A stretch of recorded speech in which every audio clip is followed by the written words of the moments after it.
গন্ধরাজ mutton curry. আমার হাতে প্রথম রান্না গন্ধরাজ মাটন কারি। আগে চিকেন বানিয়েছি অনেকবার গন্ধরাজ লেবু দিয়ে, এখন আজকে গন্ধরাজ লেবু দিয়ে মাটনটা রান্না করেছি।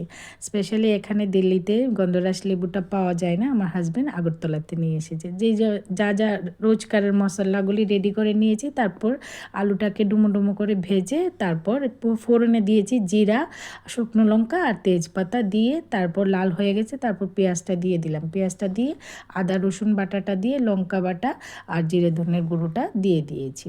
এখন ভালো করে আমি মশলাটাকে কষাবো। এখানে হলুদ আর লবণটাও দিয়ে দেবো।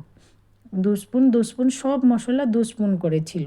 তারপর মশলাটা যখন কষানো হয়ে গেছে তখন মাটনটাকে ছেড়ে দিয়েছি। মাটনটাকে মেনলি আমি গন্ধরাজ লেবু দিয়ে মেখে রেখেছিলাম স্মেলের জন্য, কারণ মাটনে একটা স্মেল হয়, আমার হাজব্যান্ডের পছন্দ হয় না এই স্মেলটা, তার জন্য গন্ধরাজ লেবুটা দিয়ে আমি ট্রাই করলাম, কিন্তু ভীষণ স্বাদের হয়েছে, খুব স্বাদ খেতে। আর তারপর একটু লেমন জেস্টটা দিতে হবে, যে লেমনের ছিলকাটা হয়, এটাকে ক্রাশ করে আমি দিয়ে দিয়েছি।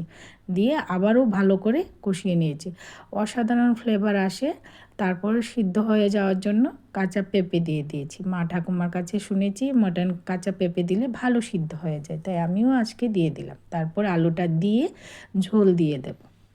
এখন ভালো করে ঢেকে ঢেকে বয়েল করে নেব। হয়ে গেল আমার মাটন কারি, গন্ধরাজ মাটন কারি, আর সঙ্গে গরম মশলা দিয়ে দিয়েছি। গরম মশলাটা আমার বানানো। কেমন হলো বলো তোমরা? ভীষণ স্বাদের।